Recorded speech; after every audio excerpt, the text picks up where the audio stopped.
राधे राधे। आशा करती हूँ कि आप सभी लोग खुश होंगे, स्वस्थ होंगे, मस्त होंगे। आइए आज सुनते हैं फाल्गुन मास पूर्णिमा तिथि पर भगवान सत्यनारायण की कथा सुनते हैं। जो कोई भी सत्यनारायण भगवान की कथा को सुनता है उसकी सारी मनोकामनाएं भगवान श्री हरि विष्णु पूरी करते हैं और सारे पाप नष्ट हो जाते हैं।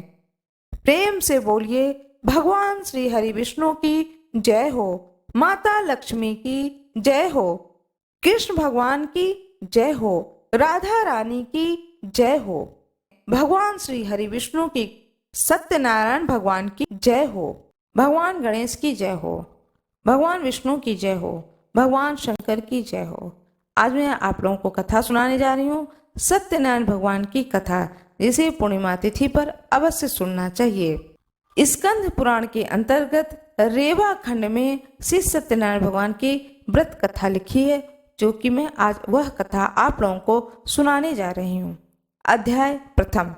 एक समय की बात है, नैमिसारण तीर्थ में शौनक आदि 88,000 ऋषियों ने श्री सूत जी से पूछा कि हे प्रभु, इस कलयुग में वेद विद्या रहित मनुष्यों को प्रभु भक्ति किस प्रकार मिल सकती है तथा उनका उद्धार कैसे होगा।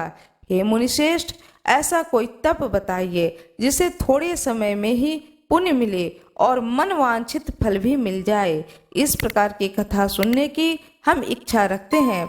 सर्वशास्त्रों के ज्ञाता सूत जी बोले, हे वैष्णवों में पूज्य, आप सभी ने प्राणियों के हित की बात पूछी है, इसलिए मैं एक ऐसे श्रेष्ठ व्रत को आप लोगों को बताऊंगा जिन्हें नारद जी ने लक्ष्मी नारायण जी से पूछा था और लक्ष्मीपति ने मुनि श्रेष्ठ नारद जी से कहा था।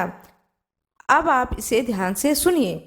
एक समय की बात है, योगी राज नारद जी दूसरों के हित की इच्छा के लिए अनेक लोगों में घूमते हुए मृत्युलोक में आ पहुंचे। यहाँ उन्होंने अनेक योनियों में जन्मे प्रायः सभी मनुष्यों को अपने कर्मों द्वारा अनेक दुखों से दुखी और पीड़ित देखा।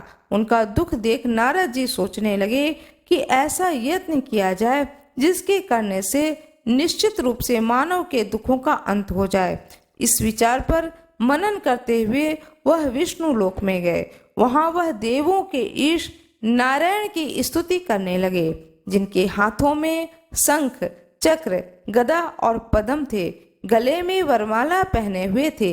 स्तुति करते हुए नारद जी बोले, हे भगवान, आप अत्यंत शक्ति से संपन्न हैं।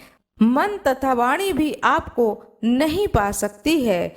आपका आदि, मध्य तथा अंत नहीं है।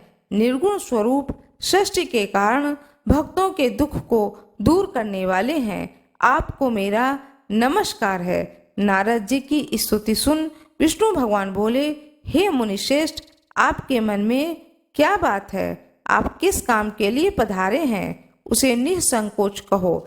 इस पर नारद मुनि बोले कि मृत्यु लोक में अनेक योनियों में जन्मे मनुष्य अपने कर्मों के द्वारा अनेक दुखों से दुखी हो रहे हैं। हे नाथ, आप मुझ पर दया रखते हैं तो बताइए कि वो मनुष्य थोड़े प्रयास से ही अपने दुखों से कैसे छुटकारा पा सकते हैं। श्री हरि बोले, हे नारद, मनुष्यों की भलाई के लिए तुमने बहुत अच्छी बात पूछी है, जिसके करने से मनुष्य मोह से छूट जाता है। वह बात मैं कहता हूँ, उसे सुनो। स्वर्ग लोक व मृत्यु लोक दोनों में एक दुर्लभ उत्तम व्रत है जो पुण्य देने वाला है। आज प्रेम बस होकर मैं उसे तुमसे कहता हूँ। श्री सत्यनारायण भगवान का यह व्रत अच्छी तरह विधान पूर्वक करके मनुष्य तुरंत यहाँ सुख भोग कर मरने पर मोक्ष पाता है। श्री हरि के वचन सुन नारद जी बोले, उस व्रत का फल क्या है? उसका विधान क्या है? यह व्रत किसने किया था? इस व्रत को किस दिन करना चाहिए? सभी कुछ विस्तार से बताएं। नारद जी की बात सुनकर श्री हरि बोले, दुख व शोक को दूर करने वाला, सभी स्थानों पर विजय दिलाने वाला, मानव को भक्ति व श्रद्धा के साथ साथ शाम को श्री सत्यनारायण भगवान की पूजा धर्म परायण होकर ब्राह्मणों व बंधुओं के साथ करनी चाहिए। भक्ति भाव से ही नैवेद्य, केले का फल, घी, दूध और गेहूं का आटा सवाया लें। गेहूं के स्थान पर साठी के आटा, शक्कर तथा गुड़ लेकर भगवान का प्रसाद बनाकर भगवान को भोग लगाएं। ब्राह्मणों सहित बंधु बांधवों को भी भोजन कराएं। उसके बाद स्वयं भोजन करें। भजन कीर्तन के साथ भगवान की भक्ति में लीन हो जाएं। इस तरह से सत्यनारायण भगवान का यह व्रत करने पर मनुष्य की सारी इच्छाएं निश्चित रूप से पूरी हो जाती हैं। यह इस कली काल का, कलयुग में मृत्यु लोक में मोक्ष का यही एक सरल उपाय बताया गया है। श्री सत्यनारायण भगवान की जय हो। इति श्री सत्यनारायण व्रत कथा का प्रथम अध्याय। भगवान सत्यनारायण की जय हो। दूसरा अध्याय।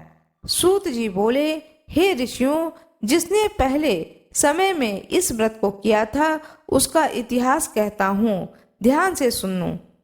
सुंदर काशीपुरी नगरी में एक अत्यंत निर्धन ब्राह्मण रहता था। भूख प्यास से परेशान वह धरती पर घूमता रहता था। ब्राह्मणों से प्रेम करने वाले भगवान ने एक दिन ब्राह्मण का वेश धारण कर उसके पास जाकर पूछा, हे विप्र, नित्य दुखी होकर तुम पृथ्वी पर क्यों घूमते हो?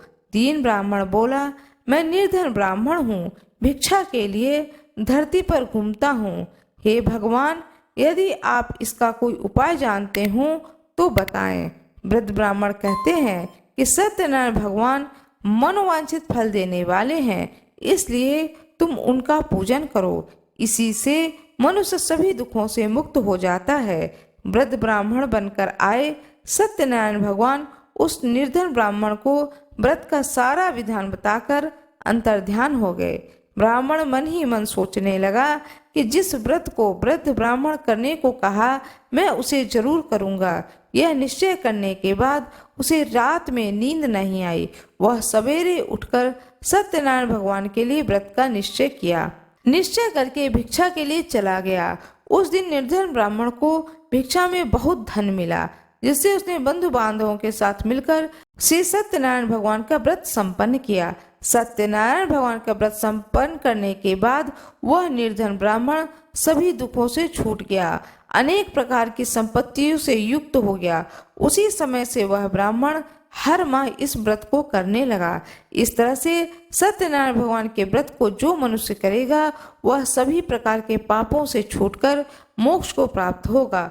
जो मनुष्य इस व्रत को करेगा वह सभी दुखों से मुक्त हो जाएगा। सूत जी बोले, इस तरह से नारद जी ने नारायण जी से कहा हुआ सत्यनारायण व्रत को मैंने तुमसे कहा है। हे विप्र, मैं अब और क्या कहूँ? ऋषि बोले, हे मुनिवर, संसार में उस विप्र से सुनकर और किसने इस व्रत को किया, हम सब इस बात को सुनना चाहते हैं। इसके लिए हमारे मन में श्रद्धा का भाव है। सूत जी बोले, हे मुनियों, जिसने इस व्रत को किया है वह सब सुने। एक समय वही विप्र धन व ऐश्वर्य के अनुसार अपने बंधु बांधवों के साथ इस व्रत को करने को तैयार हुआ था। उसी समय एक लकड़ी बेचने वाला बूढ़ा आदमी आया और लकड़ियां बाहर रखकर अंदर ब्राह्मण के घर में गया। प्यास से दुखित होकर वह लकड़हारा व्रत को करते देख विप्र को नमस्कार कर पूछने लगा कि आप यह क्या कर रहे हैं और इसे करने से क्या फल मिलेगा, कृपया मुझे भी बताएं। ब्राह्मण ने कहा कि सब मनोकामनाओं को पूर्ण करने वाला यह सत्यनारायण भगवान का व्रत है। इनकी कृपा से ही मेरे घर में धन धान्य की वृद्धि हुई है। विप्र से सत्यनारायण व्रत के बारे में जानकर लकड़हारा बहुत प्रसन्न हुआ।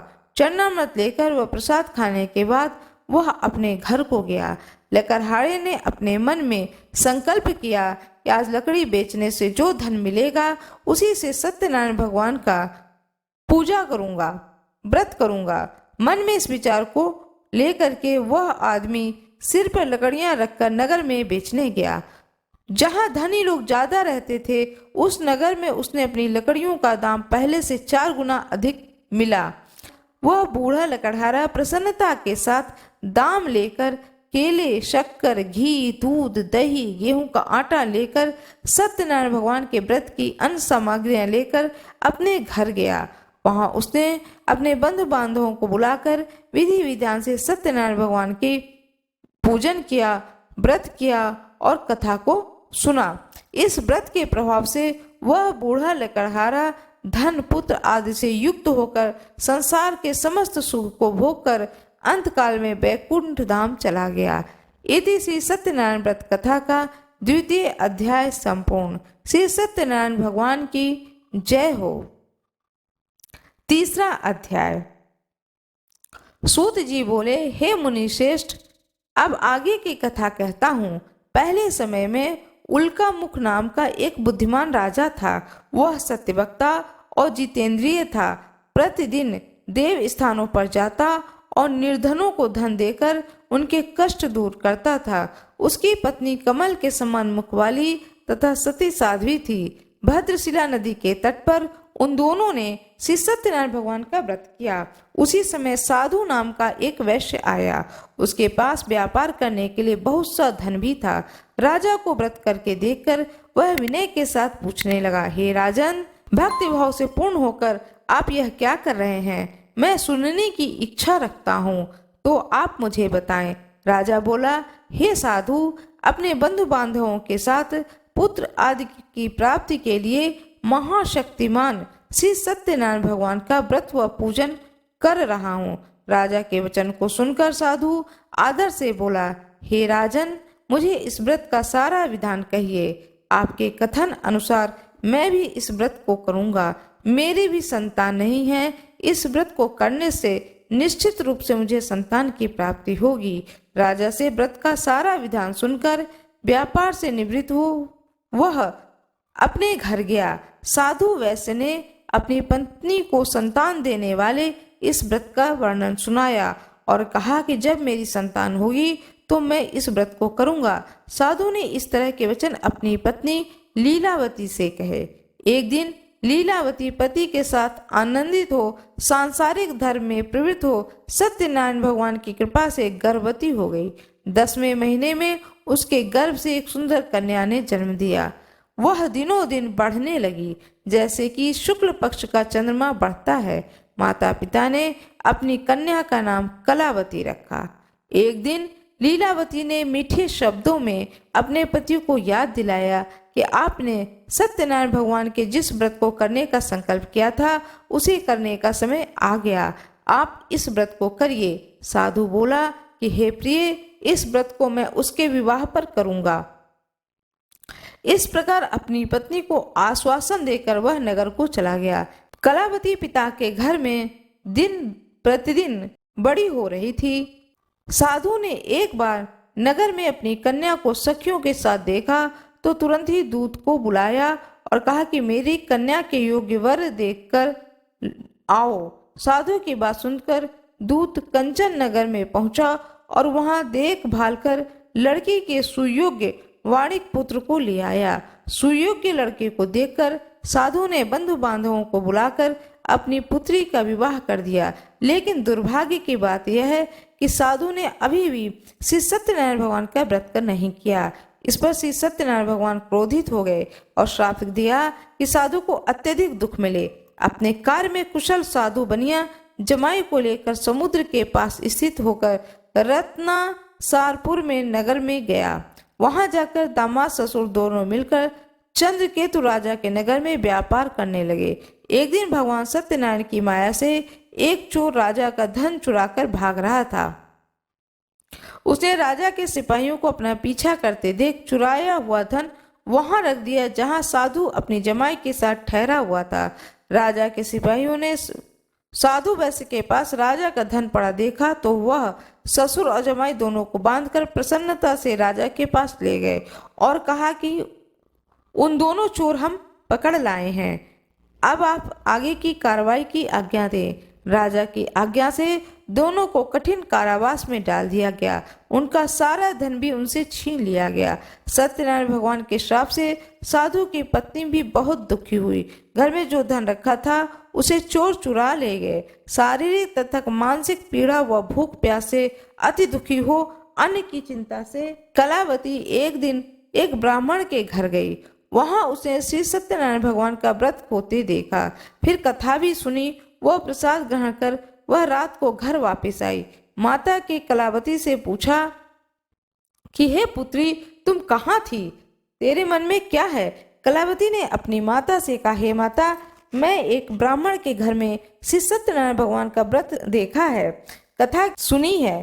कन्या के वचन सुन करके लीलावती भगवान के पूजन की तैयारी करने लगी।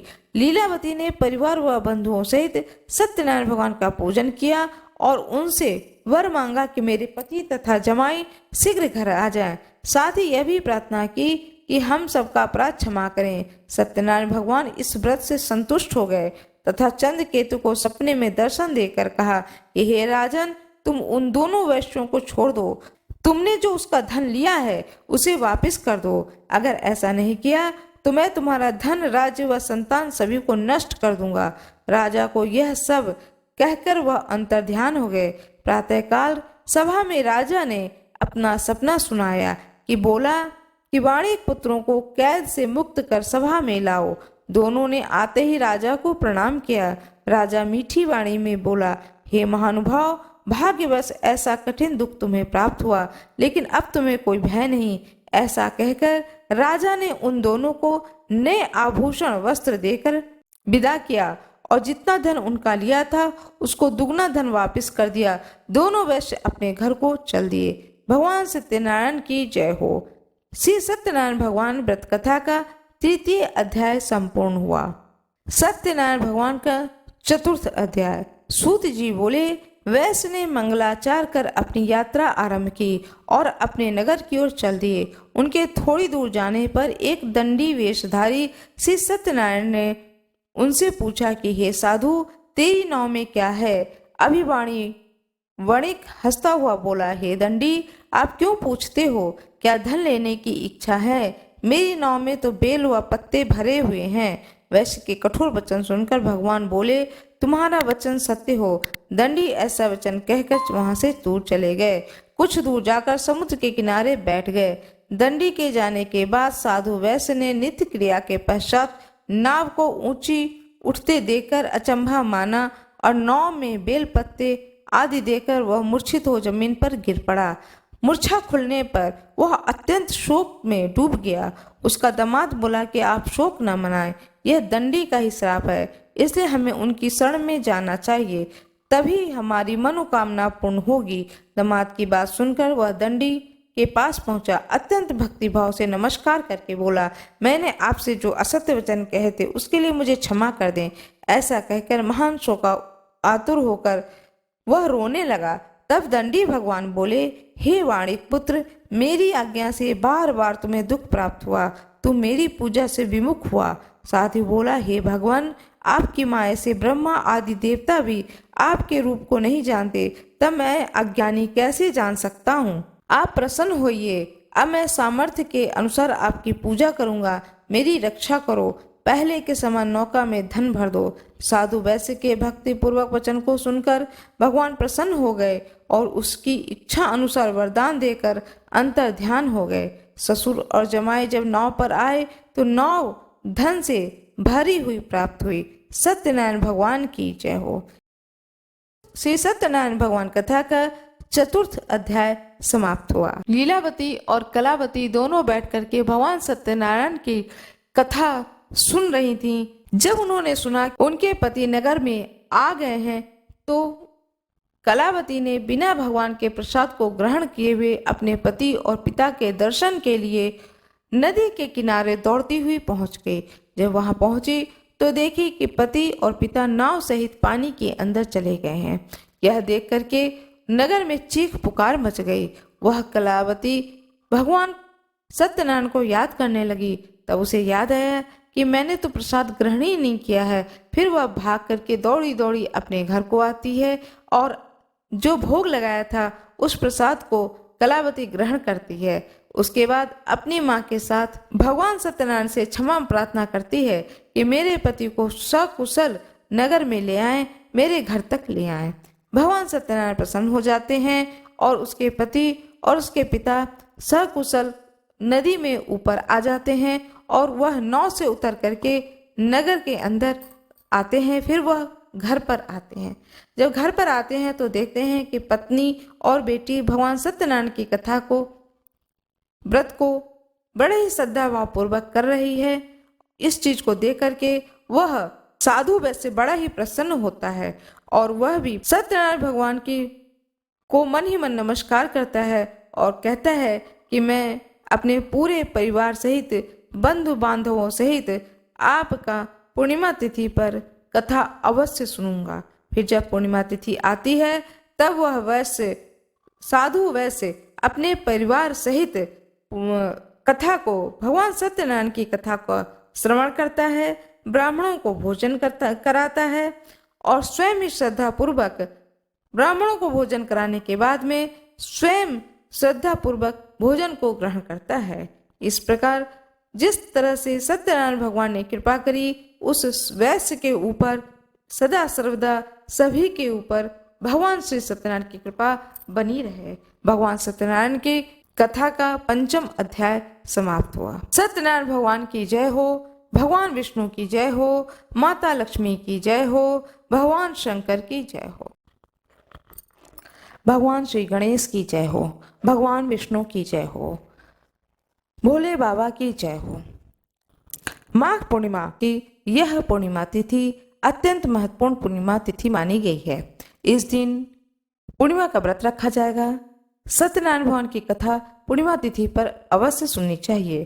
कहा जाता है कि पूर्णिमा तिथि पर जो कोई पूर्णिमा का व्रत करता है, पूर्णिमा का कथा सुनता है, साथ में भगवान सत्यनारायण भगवान की कथा को सुनता है, वह अश्वमेघ यज्ञ के बराबर पुण्य की फल की प्राप्ति को करता है। सत्यनारायण भगवान हरि विष्णु की प्रतिमा को रख करके सत्यनारायण भगवान की कथा को सुनना चाहिए अथवा पढ़ना चाहिए। एक चौकी पर पीले वस्त्र को बिछा करके भगवान विष्णु की प्रतिमा को रख करके उन्हें फूल और माला पहना करके दीपक जलाएं। दीपक जलाने के बाद में भोग में पंजीरी और चन्नाव्रत अवश्य रखें। फल और मिष्ठान का भी भोग लगाना चाहिए। इसके बाद भगवान सत्यनारायण की कथा को सुनना चाहिए। जो कोई भी सत्यनारायण भगवान की कथा को सुनता है, भगवान सत्यनारायण हरि विष्णु उसके सारे दुख और कष्ट को हर लेते हैं और उसे जीवन में लक्ष्मी की कृपा की प्राप्ति होती है। उसके घर में धन्य धान्य भर जाते हैं। सत्यनारायण भगवान की कथा को सुनने के बाद में आरती करें। आरती करने के बाद में ब्राह्मण के लिए दान स्वरूप सीधा अवश्य निकालें। यह अवश्य करें, यह बहुत जरूरी होता है। साथ में जो कोई पूर्णिमा का व्रत धारण करते हैं उन्हें पूर्णिमा की कथा भी सुननी चाहिए। पूर्णिमा तिथि पर रात में चंद्रमा को अर्घ देकर खीर पूरी का भोग लगा करके, भगवान विष्णु को खीर पूरी का भोग लगा करके रात के समय में जब आप चंद्रमा को अर्घ दें, उसके बाद उस खीर पूरी को प्रसाद स्वरूप आप स्वयं भी ग्रहण करें। इस प्रकार से यह पूर्णिमा व्रत को धारण करना चाहिए। उस दिन सत्यनारायण भगवान की कथा को सुननी चाहिए, साथ में पूर्णिमा व्रत कथा को भी अवश्य सुने। पूर्णिमा कथा, हाथ में पुष्प और अक्षत अवश्य ले लें। पौराणिक कथाओं के अनुसार द्वापर युग में एक बार यशोदा माँ ने भगवान श्री कृष्ण से पूछा कि वह उन्हें एक ऐसा व्रत बताएं जिसको करने से मृत्युलोक में स्त्रियों को विधवा होने का भय न रहे। भगवान श्री कृष्ण ने यशोदा माँ को बताया कि स्त्रियों को 32 पूर्णिमा का व्रत करना चाहिए। यह व्रत अचल सौभाग्य देने वाला और भगवान शिव के प्रति मनुष्यों की भक्ति को बढ़ाने वाला है। यशोदा माँ ने श्री कृष्ण से पूछा कि क्या इस व्रत को मृत्युलोक में किसी ने किया था। इस पर भगवान ने बताया कि कार्तिका नाम की नगरी थी, वहाँ चंद्रहास नामक एक राजा राज करता है। उसी नगरी में धनेश्वर नाम के ब्राह्मण की पत्नी रूपवती थी। दोनों एक दूसरे से बेहद प्यार करते थे और उस नगरी में बहुत प्रेम से रहते थे। घर में किसी भी चीज की कमी नहीं थी, लेकिन संतान न होने के कारण वह अक्सर दुखी रहा करते थे। एक दिन एक योगी उस नगरी में आया। वह नगर के सभी घरों से भिक्षा लेता था, लेकिन रूपवती के घर से भिक्षा नहीं लेता था। एक दिन दुखी होकर धनेश्वरी योगी से भिक्षा न लेने की वजह पूछता है। इस पर योगी ने कहा कि निसंतान के घर की भीख पतितों के अन्न के समान होता है। इस पर उस योगी ने कहा कि निसंतान के घर की भिक्षा नहीं लेनी चाहिए और जो इस भिक्षा का अन्न ग्रहण करता है वह भी पतित हो जाता है, इसलिए पतित हो जाने के भय से वह उनके घर की भिक्षा को नहीं लेता है। इसे सुनकर धनेश्वर दुखी हो गए और उन्होंने योगी से पुत्र प्राप्ति का उपाय पूछा। इस पर योगी ने माँ चंडी की उपासना करने की सलाह दी। धनेश्वर देवी चंडी की उपासना करने के लिए वन में चला गया। माँ चंडी ने धनेश्वर की भक्ति से प्रसन्न होकर 16वें दिन दर्शन दिया। माँ चंडी ने कहा कि तुम्हारा पुत्र होगा, लेकिन वह केवल 16 वर्षों तक ही जीवित रहेगा।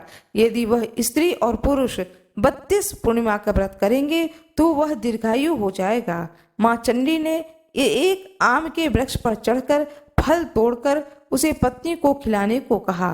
माँ चंडी ने कहा कि तुम्हारी पत्नी स्नान कर भगवान शंकर का ध्यान कर फल को खा ले तो भगवान शिव की कृपा से वह गर्भवती हो जाएगी। इस उपाय को करने के बाद धनेश्वर को पुत्र की प्राप्ति हुई तथा 32 पूर्णिमा का व्रत दोनों पति पत्नी ने श्रद्धा पूर्वक किया तो उनके पुत्र की आयु बढ़ गई और वह पुत्र दीर्घायु हो गया। इस प्रकार पुत्र को दीर्घायु की प्राप्ति हुई। माता चंडी की जय हो, भगवान विष्णु की जय हो, माता लक्ष्मी की जय हो। मेरा यह वीडियो कैसा लगा कृपया कमेंट बॉक्स में जरूर बताएं।